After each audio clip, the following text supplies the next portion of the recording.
Success की 98 में आप सभी का स्वागत है। मैं अरविंद मिश्रा जीएस क्विज का क्लास लेकर आ चुका हूं। तो जल्दी से जुड़िए चैनल के साथ ताकि मैं जल्दी से जल्दी शुरू कर दूं क्विज को।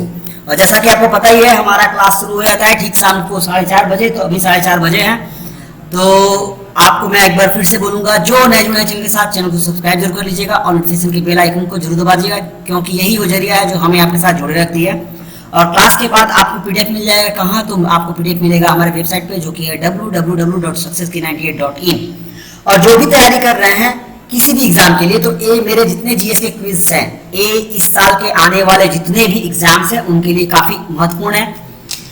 और आपसे अनुरोध है, जो भी तैयारी कर रहे हैं एग्जाम के लिए, वो मॉक टेस्ट एक बार जरूर दें। तो उसका लिंक ऑलरेडी नीचे दिया गया है, आप देख सकते हैं।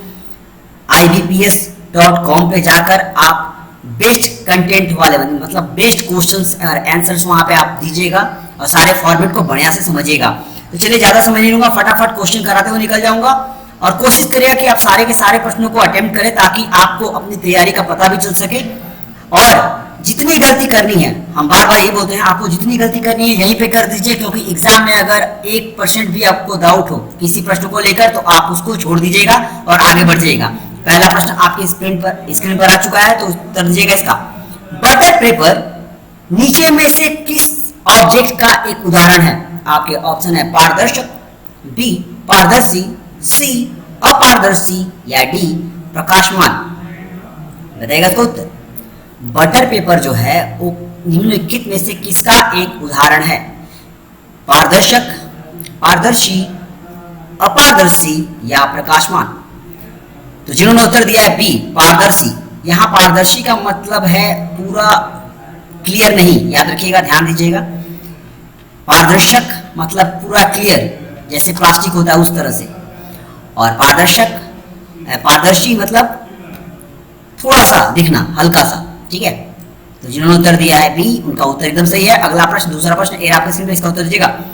आधुनिक आवर्त सारणी में ऊर्ध्वाधर रेखाओं को क्या कहा जाता है? वर्टिकल लाइंस को क्या कहा जाता है? आपके ऑप्शन है ए आवर्त, बी समूह, सी अधात या डी कोई नहीं।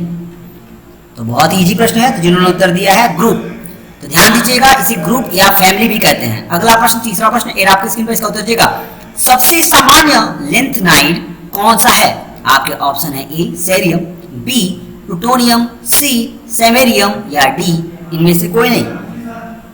द मोस्ट कॉमन लेंथनाइड, जिन्होंने उत्तर दिया है सीरियम, ए, उनका उत्तर एकदम सही है। अगला प्रश्न, चौथा प्रश्न ए आपके स्क्रीन पर, इसका उत्तर दीजिएगा। आधुनिक आवर्त सारणी के 5वें आवर्त में कितने तत्व हैं? How many elements are there in the 5th period of modern periodic table? तो जिन्होंने उत्तर दिया है, जी हाँ, काफी उत्तर आ रहा है, सी 18 एकदम सही उत्तर है आपका। पांचवा प्रश्न ए उत्तर दीजिएगा इसका। गेरेंटोलॉजी का अध्ययन निम्नलिखित में से किसके संबंधित है? आपके ऑप्शन है बाल, शिशु, महिला, त्वचा की बीमारी या वृद्धावस्था। द स्टडी ऑफ गेरोंटोलॉजी किससे रिलेटेड है? तो जिन्होंने उत्तर दिया है डी ओल्ड एज, जी हाँ, एजिंग से रिलेटेड है। गेरोंटोलॉजी जो है वो एजिंग से रिलेटेड है, जिसे ओल्ड एज हम कह सकते हैं। छठा प्रश्न ए आपके स्क्रीन पर, उत्तर दीजिएगा इसका। डायनासोर क्या थे? आपके ऑप्शन है सेनोजोइक सरीसृप, बी मेसोजोइक पक्षी, सी पैलियोजोइक उभयचर या डी मेसोजोइक सरीसृप। तो जिन्होंने उत्तर दिया डी मेसोजोइक सरीसृप, जी हाँ, आपका उत्तर एकदम सही है। आज का सातवां प्रश्न ए आपके स्क्रीन पर, इसका उत्तर दीजिएगा। रेगिस्तान पौधों आमतौर पर किस प्रकार के होते हैं? रेगिस्तान वाले जो पौधे होते हैं वो आम तरह से किस प्रकार के होते हैं? तो जिन्होंने, इसका ऑप्शन है आपके विविपेरस, रसदार, हर्बोसॉस या हेट्रोफिलस। तो जिन्होंने उत्तर दिया है बी रसदार, उनका उत्तर एकदम सही है। अगला प्रश्न, आठवां प्रश्न ए आपके स्क्रीन पर, इसका उत्तर दीजिएगा। दूध का स्थायीकरण करने के लिए उबाला जाता है ताकि जीवाणुओं के कारण होने वाली बीमारी को दूर किया जा सके, उसे क्या कहते हैं? आपके ऑप्शन है पेस्चुराइजेशन, बी किण्वन, सी स्कंदन या डी होमोजिनाइजेशन। बताएगा इसका उत्तर। दूध का स्थायीकरण करने के लिए उबाला जाता है ताकि जीवाणु के कारण होने वाली बीमारी को दूर किया जा सके। उसे क्या कहते हैं? पेस्चुराइजेशन, फर्मेंटेशन, क्यूनवन या स्कंदन या होमोजिनाइजेशन। तो जिन्होंने उत्तर दिया है पेस्चुराइजेशन, जी हाँ आपका उत्तर एकदम सही है। 9वां प्रश्न ए रहा आपकी स्क्रीन पर, इसका उत्तर दीजिएगा। स्कर्वी मसूड़ों में खून का आना किस विटामिन की कमी के कारण होता है? आपके ऑप्शन है विटामिन के, B vitamin बी2, C vitamin C या डी विटामिन ए। बहुत ही सहज प्रश्न है और काफी बार का कराया हुआ है। तो जिन्होंने उत्तर दिया है सी विटामिन सी, उनका उत्तर एकदम सही है। अगला प्रश्न 10वां प्रश्न ए रहा, उत्तर दीजिएगा। पृथ्वी पर सबसे पुराना जीव कौन सा है? आपके ऑप्शन है नीले हरे शैवाल, बी अमीबा, सी कवक या डी यूग्लेना।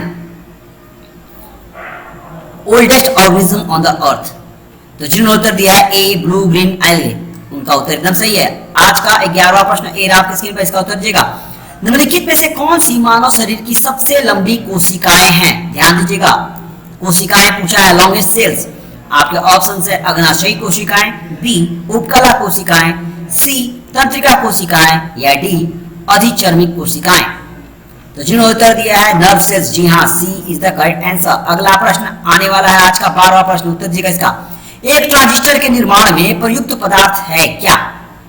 एल्यूमिनियम, बी तांबा, सी सिलिकॉन या डी चांदी। बताएगा इसका उत्तर। The material used in the fabrication of transistor. तो जो उत्तर दिया सी सिलिकॉन, जी हाँ आपका उत्तर एकदम सही है। 13वां प्रश्न ए रहा, उत्तर दीजिएगा इसका। अजादिरिस्ता इंडिका निम्नलिखित में से किसका वनस्पति नाम है? आपके ऑप्शन है गुलाब का पौधा, बी सेब का पेड़, सी नीम या डी आम। बहुत बड़ा कराया हुआ प्रश्न ये वाला भी। तो जिन्होंने उत्तर दिया जी हाँ एकदम सही उत्तर है आपका नीम। अगला प्रश्न 14वां प्रश्न ए रहा आपकी स्क्रीन पर, इसका उत्तर दीजिएगा। तत्व जिसका उपयोग वॉल्केनिक रबर के लिए किया जाता है? आपके ऑप्शन है ए सल्फर, बी ब्रोमीन, सी सिलिकॉन या डी फास्फोरस। बताएगा इसका उत्तर। तत्व जिसका उपयोग वॉल्केनिक रबर के लिए किया जाता है। तो जिन्होंने उत्तर दिया है ए सल्फर, जी हाँ आपका उत्तर एकदम सही है। अगला प्रश्न 15वां प्रश्न ए रहा आपकी स्क्रीन पर। किसी वस्तु से भौतिक संपर्क के लिए किए बिना दूरी से उसके बारे में सूचना एकत्र करने की तकनीक को क्या कहते हैं? बताएगा इसका उत्तर। किसी भी वस्तु को भौतिक संपर्क किए बिना, ध्यान दीजिएगा, भौतिक संपर्क किए बिना दूरी से उसके बारे में सूचना एकत्र करने की तकनीक को क्या कहते हैं? आपके ऑप्शन है रिमोट संवेदन, बी रिमोट कंट्रोल, सी दूरस्थ पहुंच या डी अंतरिक्ष शटल। तो जिन्होंने उत्तर दिया है रिमोट संवेदन, जी हाँ remote sensing is the correct answer. आज का 16वां प्रश्न ए रहा आपके स्क्रीन पर, इसका उत्तर दीजिएगा। निम्नलिखित में से कौन सी ग्रंथि एंजाइम टाइलिन का स्रोत है? आपके ऑप्शन है पेनक्रियाज, अग्नाशय, बी थायराइड ग्रंथि, सी पीयूष ग्रंथि या डी लार ग्रंथि। बताइएगा इसका उत्तर। निम्नलिखित में से कौन सी ग्रंथि एंजाइम टाइलिन का स्रोत है? तो जिन्होंने उत्तर दिया है सैलिवरी ग्लैंड, जी हाँ आपका उत्तर एकदम सही है, लार ग्रंथि है। अगला प्रश्न 17वां प्रश्न ए रहा आपके स्क्रीन पर, उत्तर दीजिएगा। दो धातु आयन जो पानी में कठोरता के कारण होते हैं, आपके ऑप्शन है कैल्शियम और मैग्नीशियम, बी सोडियम और कैल्शियम, सी सोडियम और पोटेशियम या डी सोडियम और मैग्नीशियम। बताएगा इसका उत्तर। The two metal ions that cause hardness to water. जो उत्तर दिया है कैल्शियम एंड मैग्नीशियम, जी हाँ A is the correct answer. अगला प्रश्न आने वाला है आज का 18वां प्रश्न ए रहा, आप उत्तर दीजिएगा। सूरज की ऊर्जा का स्रोत निम्नलिखित में से कौन सी प्रक्रिया है? आपके ऑप्शन है फोटो इलेक्ट्रिक उत्सर्जन, बी परमाणु विखंडन, सी परमाणु संलयन या डी किसी गर्म स्रोत के इलेक्ट्रॉन उत्सर्जन। बताएगा इसका उत्तर। The source of the sun's energy, photo electric emission, nuclear fusion या थर्मोनिक एमिशन। तो जिन्होंने उत्तर दिया है सी परमाणु संलयन, जी हाँ आपका उत्तर एकदम सही है। आज का 19वां प्रश्न ए रहा, उत्तर दीजिएगा इसका।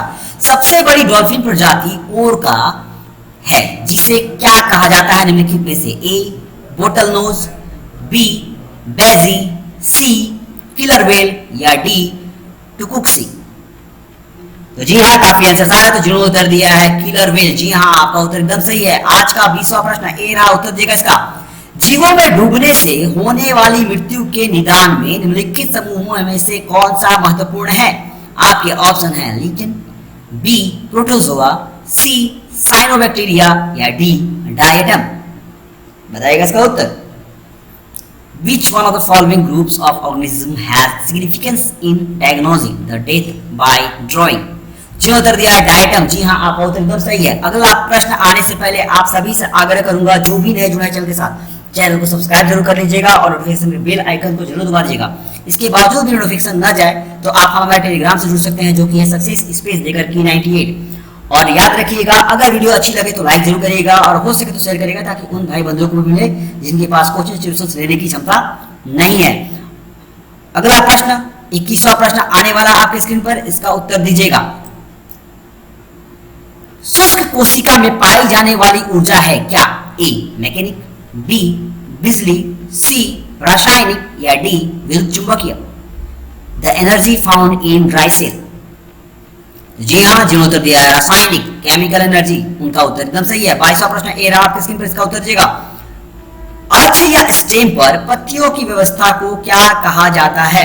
आपके ऑप्शंस हैं फाइलोटैक्सी, बी वेनेसन, सी वेनेसन या डी फाइटोटैक्सी? बताइएगा इसका उत्तर। अक्ष या स्टेम पर पत्तियों की व्यवस्था को क्या कहते हैं? The arrangement of leaves on the axis is called। तो जिन्होंने दिया है जी हाँ phyllotaxy, A is the correct answer. अगला प्रश्न 23वां प्रश्न आपका सामने है, उत्तर दीजिएगा। चूहे मारने का जहर बनाने के लिए किस रासायनिक पदार्थ का उपयोग किया जाता है? आपके ऑप्शन है ethyl alcohol, B methyl isocyanide, C metal phosphide या डी इथाइल आइसोसाइनाइड? तो जिन्होंने उत्तर दिया सी मेटल फोस्फाइड। जी हाँ, रोटेंसाइड बनते हैं इससे। अगला प्रश्न 24वां प्रश्न ए रहा आपके स्क्रीन पे, इसका उत्तर दीजिएगा। कोशिकाओं के अध्ययन को किसके रूप में जाना जाता है? बहुत बड़ा प्रश्न है, गलती न करें। आपके ऑप्शंस है cytology, B physiology, C nucleology या D cellulology? The study of cells is also known as cytology, physiology, nucleology या सेलुलॉजी? तो जिन्होंने उत्तर दिया है साइटोलॉजी। जी हाँ, आपका उत्तर एकदम सही है। 25वां प्रश्न ए रहा, उत्तर दीजिएगा। किसी भी तैलीय फर्श पर चलना मुश्किल होता है क्योंकि? ए फर्श खराब हो जाता है, बी अधिक विरोध होता है सॉरी, सी घर्षण बल अधिक होता है या डी घर्षण बल बहुत कम होता है? उत्तर दिएगा इसका। काफी उत्तर आया। तो जिन्होंने उत्तर दिया है D force of friction is very less. तेलीय फ्लोर हो या बहुत ही चिकने फ्लोर पर जो होता है, वो पैर का जो घर्षण है वो बहुत ही घर्षण जो होता है वो लेस होता है, जिसके कारण से चलने में असुविधा होती है। 26वां प्रश्न आने वाला है, इसका उत्तर दीजिएगा।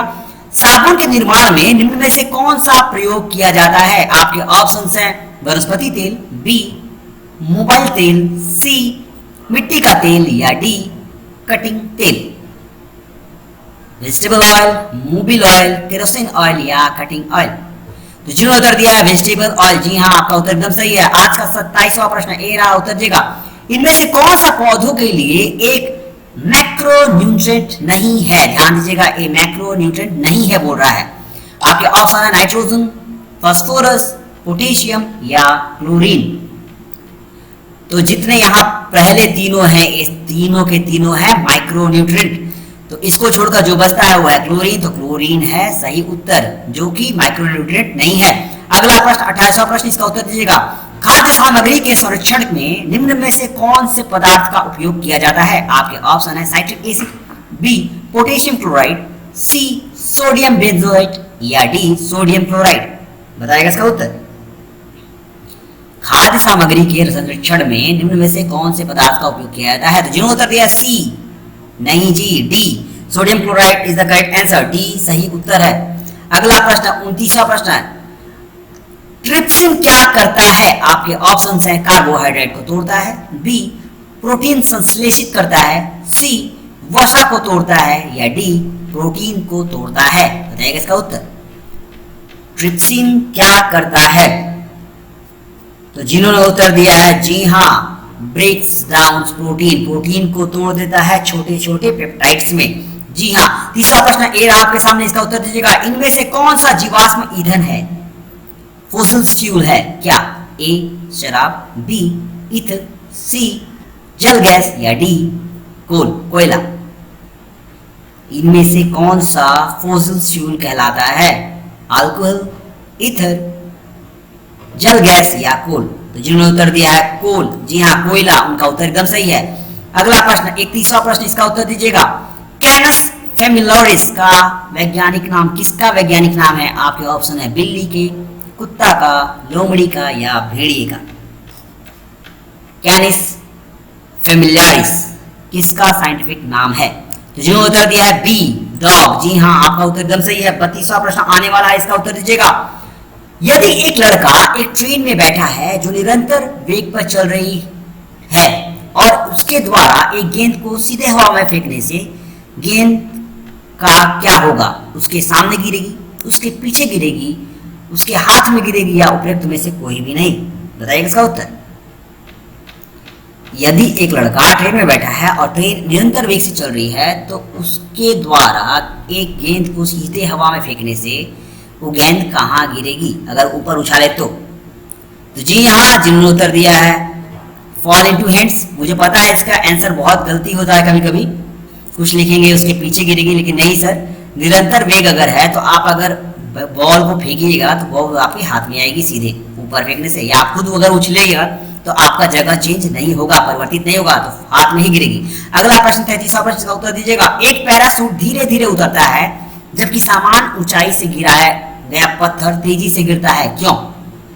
आपके ऑप्शन है पत्थर पैराशूट से भारी है, बी पैराशूट में विशेष तंत्र मौजूद है, सी एक पैराशूट में एक बड़ा सतह क्षेत्र है और वायु प्रतिरोध अधिक है, या डी उपरोक्त में से कोई भी नहीं। तो काफी इजी प्रश्न है ये, लेकिन बहुत ही इंपॉर्टेंट है। तो जिन्होंने उत्तर दिया है पैराशूट में एक बड़ा सतह क्षेत्र है जो कि वायु प्रतिरोधक है, वायु रेजिस्ट करता है, इसलिए वो धीरे गिरता है। 34वां प्रश्न ए रहा, इसका उत्तर दीजिएगा। परमाणु रिएक्टर में निम्न में से कौन सा एक ईंधन के रूप में उपयोग किया जाता है? प्रयोग किया जाता है, आपके ऑप्शन है कोयला, बी यूरेनियम, सी रेडियम या डी डीजल। परमाणु रिएक्टर में निम्न में से कौन सा एक ईंधन के रूप में प्रयोग किया जाता है? कोयला, यूरेनियम, रेडियम या डीजल? तो जिन्होंने उत्तर दिया बी यूरेनियम, जी हाँ आपका उत्तर एकदम सही है। 35वां प्रश्न ए रहा, उत्तर दीजिएगा। पदार्थ जो सामान्यतः एक खाद्य संरक्षक के रूप में इस्तेमाल किया जाता है, आपके ऑप्शन हैं sodium carbonate, tartaric acid, lactic acid या डी बेंजोइक एसिड का सोडियम नमक? बताइएगा इसका उत्तर। The substance most commonly used as food preservatives, खाद्य संरक्षक के रूप में यूज किया जाता है sodium carbonate, tartaric acid, lactic acid या sodium salt of benzoic acid? तो जिन्होंने उत्तर दिया है D sodium salt of benzoic acid, उनका उत्तर एकदम सही है। 36वां प्रश्न, इसका उत्तर दीजिएगा। टेट्राइथिलीन TEL का प्रयोग किसके रूप में किया जाता है? आपके ऑप्शन है जीवाश्म ईंधन को जलाने में एक उत्प्रेरक के रूप में, बी एक एंटीऑक्सीडेंट के रूप में, सी एक अनुच्छिक के रूप में या डी एक एंटीक नॉक यौगिक के रूप में? बताइएगा इसका उत्तर। टेट्राइथिलीन TEL का उपयोग किसके लिए किया जाता है? Catalyst is burning fossil fuel, an antioxidant, a reluctant या एन एंटी नॉक कंपाउंड? तो जिन्होंने उत्तर दिया है डी एंटी नॉक कंपाउंड, उनका उत्तर सही है। अगला प्रश्न आने वाला है 37वां प्रश्न, इसका उत्तर दीजिएगा। मानव गुर्दा में पथरी के बनने के लिए निम्नलिखित में से क्या जिम्मेदार है? आपके ऑप्शन है calcium acetate, B calcium oxalate, C sodium acetate या डी सोडियम बेंजोएट? बताइएगा इसका उत्तर। मानव गुर्दा में जो पथरी बनती है वो निम्नलिखित में से उसके लिए क्या जिम्मेदार है? तो जिन्होंने उत्तर दिया है बी कैल्शियम ऑक्सलेट, जी हाँ आपका उत्तर एकदम सही है। अगला प्रश्न 38वां प्रश्न, और 3 प्रश्न बचे इसको लेकर, बताइएगा इसका उत्तर। न्यूट्रास्यूटिकल वे उत्पाद हैं जिसमें होते हैं क्या? ए पोषक तत्व विटामिन और खनिज, बी पोषक तत्व प्रोटीन और फैटी एसिड, डी पोषक तत्व और विषाक्त प्रभाव या डी पोषक तत्व और औषधीय प्रभाव? बताइएगा इसका उत्तर।